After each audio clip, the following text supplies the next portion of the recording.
পাগল ছাগল থাকবে না বেশি দিন তোমরা। সালাফি যারা আহলুল হাদিস তারা, এখন আপনার কথা রাইট,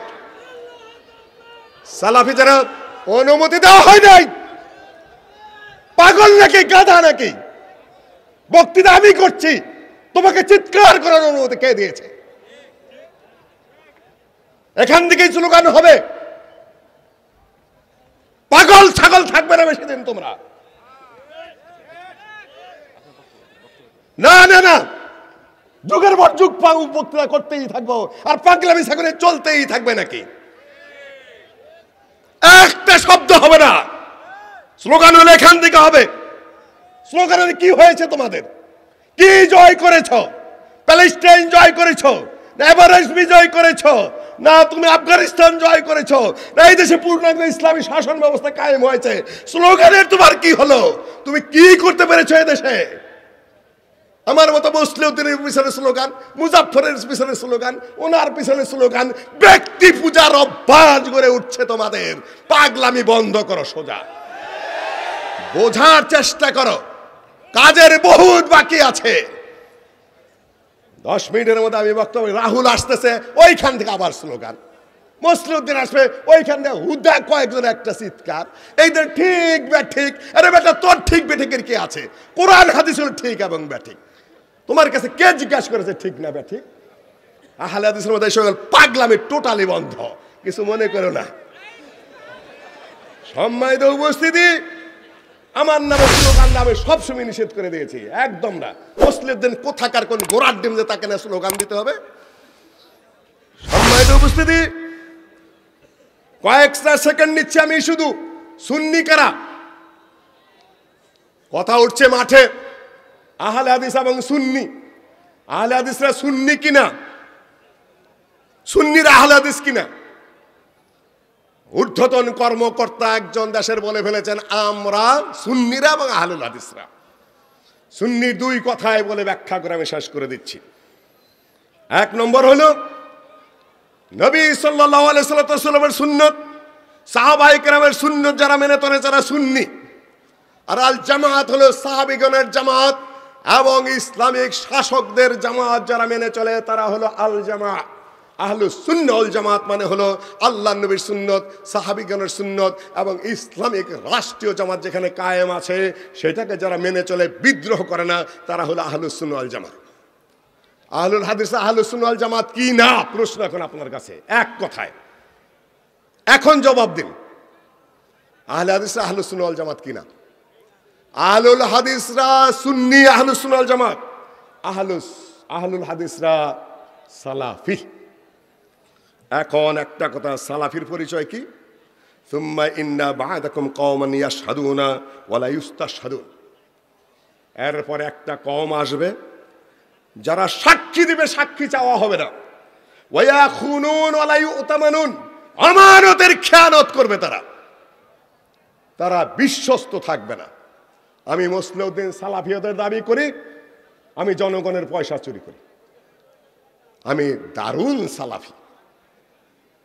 আমি মুসলিউদ্দিন সালাফিয়তের দাবি করি, আমি মিথ্যা কথা বলি, আমি দারুণ সালাফি। আমি মুসলিউদ্দিন সালাফিয়তের দাবি করি, একদিনে 7 জায়গায় প্রোগ্রাম নেই আমি উপস্থিত হই না, আমি দারুণ সালাফি। এটা সালাফি নয়, এগুলো জিলাপি। কিসের সালাফি? আমি গোড়ার ডিমের সালাফি। আমার নাই ইমান, আমার নাই আকীদা, আমার নাই নীতি, আমার নাই চরিত্র, আমার নাই আদর্শ, আমার নাই ব্যক্তিত্ব, আমি সালাফি। সালাফি হওয়া তো সোজা নয়। 3 কথায় আমার বক্তব্য শেষ করে দিচ্ছি আপনাদের সামনে।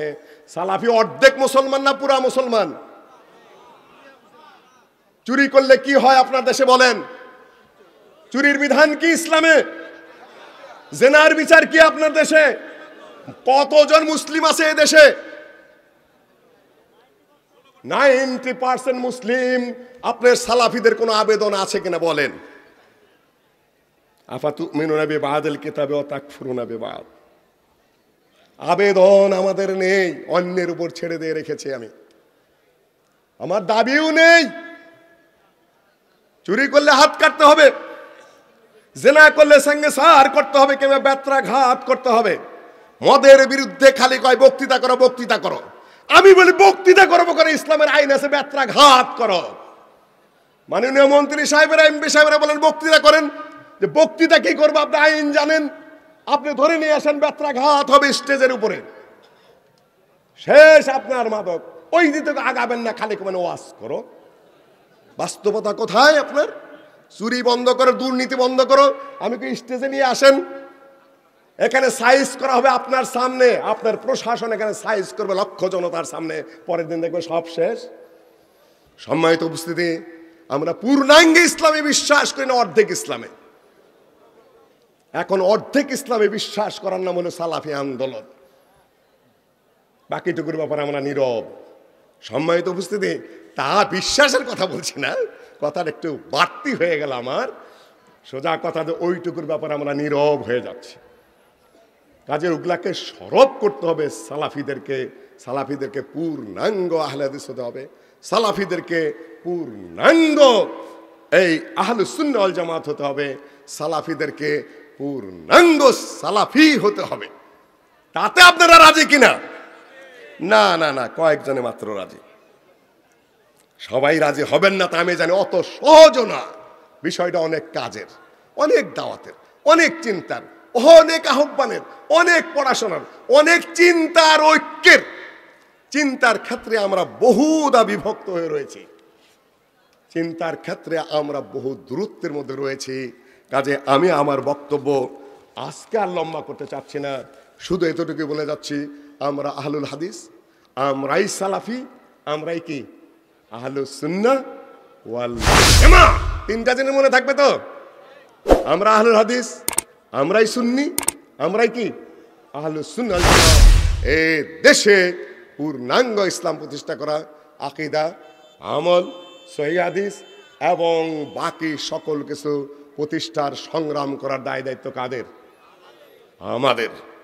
এবং সেটা অতদিন পর্যন্ত সম্ভবপর হবে না যতক্ষণ পর্যন্ত না আলেমরা পরস্পর সহনশীল হবেন, নিজেরা ঐক্যের দিকে আগিয়ে যাবেন, একজন আরেকজনের কাছে ডাকবেন, আরেকজন আরেকজনকে দাওয়াত কবুল করবেন, এবং যতটা সম্ভব মাঠেতে বিতর্ক কমাবেন, যতটা সম্ভব। তারপরে ইনশাআল্লাহ আল্লাহর পক্ষ থেকে রহমত হতে পারে। সালাফি শব্দটা আপনারা শুনেছেন না শুনেন নাই? এ পর্যন্ত আহলুল হাদিস শব্দ শুনেছেন না শুনেন নাই? আহলুস সুন্নাহ শব্দটি শুনেছেন না শুনেন নাই? শুনেছেন। তিনটার সামান্য কয়েক লাইন ব্যাখ্যা করে আমি আমার বক্তব্য শেষ করছি। আহলুল হাদিস নিয়ে আগে কথা বলেছি। আহল মানে বাসিন্দা, আহল মানে যোগ্য, আহল মানে ধারক, আহল মানে বাহক, ইত্যাদি ইত্যাদি বহু অর্থ আহলের রয়েছে। হাদিস মানে বলেছি এর আগে, হাদিস মানে হলো আল্লাহর হাদিস। ইন্না খায়রাল হাদিসে কিতাবুল্লাহ, আল্লাহু নাজ্জালা আহসানাল হাদিস। কোরআন এবং হাদিস অনুযায়ী আল্লাহর কালাম ও আল্লাহর হাদিস, রাসূলের হাদিস ও রাসূলের হাদিস, রাসূলের কথা, রাসূলের কাজ, রাসূলের সম্মতি সবই আল্লাহর নবীর হাদিস। কাজেই আল্লাহর কালাম এবং রাসূলের হাদিস দুটোকেই যারা একসঙ্গে মানে, পাঠ করে, অধ্যয়ন করে, বোঝে, প্রতিষ্ঠা করার চেষ্টা করে, সেই পথে দাওয়াত দেয় এবং এর বিরোধিতা যারা করে, তার প্রতিবাদ করে, এই দুটোকে যারা বিকৃত করার চেষ্টা করে, সেখানে তারা দাঁড়িয়ে যায় এবং সেটাকে যারা সংশোধন এবং সংস্কার করার চেষ্টা করে, তারাই আহলুল হাদিস। সোজা কথা মাথায় ঢুকেছে তো? মাথায় ঢুকেছে? আহলুল হাদিস আগে না চার মাযহাব আগে? ব্রাদার রাহুল ইতিপূর্বে আপনাদের সামনে অত্যন্ত গোছালো ভাষায় তাকলিদ এবং মাযহাব নিয়ে আলোচনা করেছে। আলহামদুলিল্লাহ, আল্লাহ তার ইলমে বরকত দান করুন। আমি শুধু এইটুকু বলতে চাই, আহলুল হাদিস আগে না চার মাযহাব আগে? শাইখুল ইসলাম ইবনে তাইমিয়া বলেছেন যে আহলুস সুন্নাহ ওয়াল জামাতের একটি পুরাতন মাযহাব আগেই ছিল, ক্বাবলা আন ইয়াখলুকাল্লাহু আবা হানিফা ওয়া মালিকান ওয়া শাফিঈয়া ওয়া আহমদ ইবনে হাম্বল।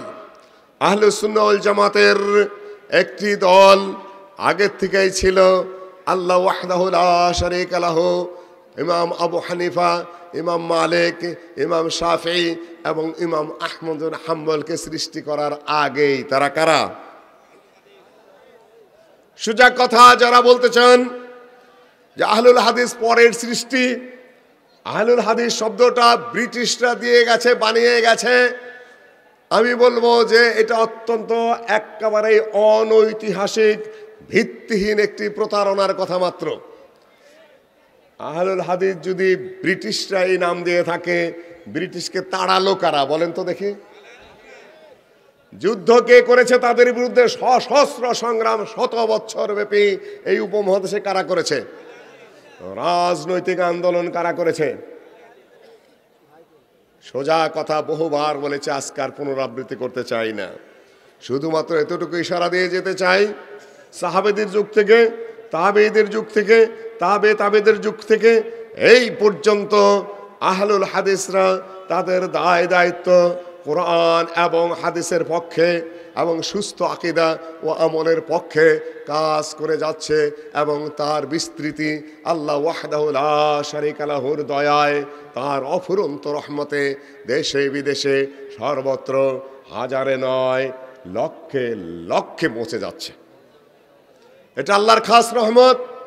কোনো বাধা, কোনো বিপত্তি, কোনো আপত্তি, কোনো ধরনের সমস্যা সৃষ্টি করেও এই দাওয়াতকে ঠেকানো যাচ্ছে না এবং যাবে না ইনশাআল্লাহুল আজিজ। এক নম্বর কথা, সালাফি শব্দটা আপনারা শোনেন, এই ব্যাপারে বোধহয় বিস্তৃত কোনো আলোচনা এ পর্যন্ত হয় নাই আমার ধারণা। সালাফ মানে হলো অতীত, সালাফ মানে হলো গত হয়ে যাওয়া। আল্লাহ ওয়াহদাহু লা শারীকা লাহু কোরআনে কারিমে কয়েক জায়গায় বলেছেন, কোরআনে কারিমে সালাফ শব্দটি কয়েক জায়গায় এসেছে অতীতের অর্থে, পাস হয়ে গেছে যেটা। একটি হলো আজ-জুখরুফের 56 নম্বর আয়াত, ফাজআলনাহুম সালাফান ওয়া মাসালাল লিল আখিরিন। সূরা আল বাকারার 275 নম্বর আয়াত, ফান্তাহা ফালাহু মা সালাফা ওয়া আমরুহু ইলাল্লাহ। এবং সূরা আন-নিসার 22 ও 23 নম্বর আয়াত, ওয়ালা তানকিহু মা নাকাহা আবাউকুম মিনান নিসা ইল্লা মা কাদ সালাফা। সালাফা মানে অতীত হয়ে গেছে, গুজারে গেছে, অতীতে যা হয়ে গেছে তারপর যদি তোমরা বাদ দিয়ে থাকো, তওবা করে থাকো, তাহলে আল্লাহ ওয়াহদাহু লা শারীকা লাহু তোমাদেরকে ধরবেন না। এখন এই সালাফ হলেন কারা? কেউ বলতে পারবেন? সালাফ কে? না না না, সালফে সালেহিন হলেন সালাফ, আমরা হলাম সালাফি। যারা সালফে সালে, সালাফে সালেহিন, সালফ কিন্তু না, লামের সাকেন দেয়া পড়বেন না, তাহলে অর্থ উল্টে যাবে। সালফ সাধারণত অতীতের খারাপ মানুষ, যদি সাকেন দেয়া পড়েন, সাধারণত ডিকশনারি তাই বলেন। খালফ হলো পরবর্তী খারাপ মানুষ। যদি সালাফ বলেন লামের জবর দিয়ে বা ফাথা দিয়ে, আর খালাফের যদি লামের জবর দিয়ে পড়েন, তাহলে অতীতের ভালো মানুষ, পরবর্তীর ভালো মানুষ। শুধুমাত্র সাকেন এবং ফাতার পার্থক্যের কারণে অর্থের কিন্তু ব্যাপক পার্থক্য হয়ে যায়। আজকে যেহেতু বিস্তারিত আলোচনা না, শুধু আমি ইশারা দিয়ে যাচ্ছি আপনাদের সামনে। সালাফ হলেন সাধারণত 3 যুগের লোক। নবী সাল্লাল্লাহু আলাইহি সাল্লাম বলেছেন, খায়রু উম্মতি কারনি, অন্য বর্ণনা এসে খায়রুন নাসে কারনি, সবচেয়ে উৎকৃষ্ট যুগ, উৎকৃষ্ট মানুষের জামানা হলো আমার জামানা, অর্থাৎ নবী সাল্লাল্লাহু আলাইহি সাল্লাম এবং সাহাবীদের যুগ। তারপরে সুম্মাল্লাযিনা ইয়ালুনাহুম, তারপরে হলো তাবেঈদের যুগ, সুম্মাল্লাযিনা ইয়ালুনাহুম, তারপরে হলো তাবেঈদের যুগ। এবং ইমরান সাহাবী ইনি বলেছেন যে আমার মনে নাই এরপরে আরেকটি যুগের কথা আল্লাহর নবী বলেছেন কিনা, কিন্তু অন্য আরেকটি হাদিস দ্বারা প্রমাণিত হয় 4র্থ যুগের কথা আল্লাহর নবী বলেছেন। আমি যতটুকু হিসাব করেছি, এই 4টা যুগ যদি একত্রিত করে তাহলে মোটামুটি হবে 300 বছর হয়ে যায়, 300 হিজরি বছর হয়ে যায়।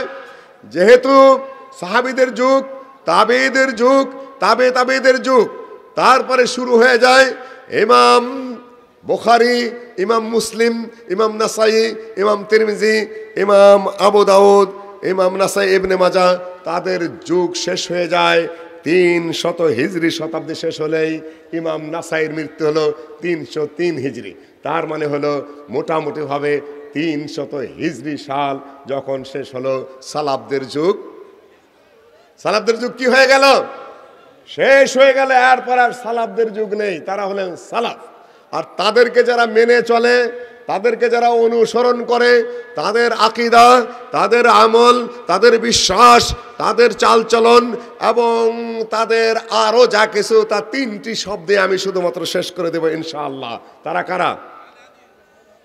এখন আমি সালাফ নিয়ে কথা বলছি, ব্যাকরণের কথা, আমার টাইম 20 থেকে 25 মিনিট, এর মধ্যে আগে পিছে করা যাবে না। আহলে হাদিস আলোচনা আমি শেষ করে দিয়েছি, আমি এখন সালাফ নিয়ে এবং সালাফি নিয়ে কথা বলছি। মাথা খুব পরিষ্কার রাখেন, শতকরা 100 জন বুঝবেন ওইভাবে আমি আলোচনা করছি না। আজকে আলোচনা শুধু 10 থেকে 20 ভাগ মানুষের জন্য, যেহেতু খুব দ্রুত আমি আলোচনা শেষ করে দিচ্ছি। যারা সালাফদের অনুসরণ করেন তারা কারা?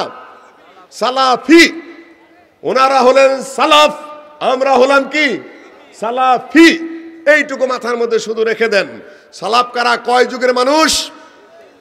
প্রধানত 3 যুগ, আর তাদের সাথে আরেকটা যুগ সংশ্লিষ্ট হতে পারে। সব মিলে কয় যুগ? শেষ হবে কখন? 300 হিজরি সাল শেষ, সালাফদের যুগ পুরাপুরি ভাবে কি শেষ। হাদিস দ্বারা আমি দলিল দিয়েছি আপনাদের সামনে, তাই না? আল্লাহর নবী বলেছেন যে শোনো তোমরা, ইফতারাকাতিল ইয়াহুদু আলা 71 ফিরকা ওয়াফতারাকাতিন নাসারা আলা 72 ফিরকা وستفترق أمتي على 73 فرقة كلهم في النار إلا واحدة قيل من هم يا رسول الله قال ما أنا عليه وأصحابي। তরজমাটা আপনারা জানেন, আল্লাহ নবী বলেছেন 73 ফিরকা হবে, সব জাহান্নামে যাবে, একটি দল শুধু জান্নাতে যাবে। বলা হলো তারা কারা? আল্লাহ নবী বলে আমি এবং আমার সাহাবীগণ যার উপরে। জানেন তো সব, তাই না? কিন্তু আমার লক্ষ্য হলো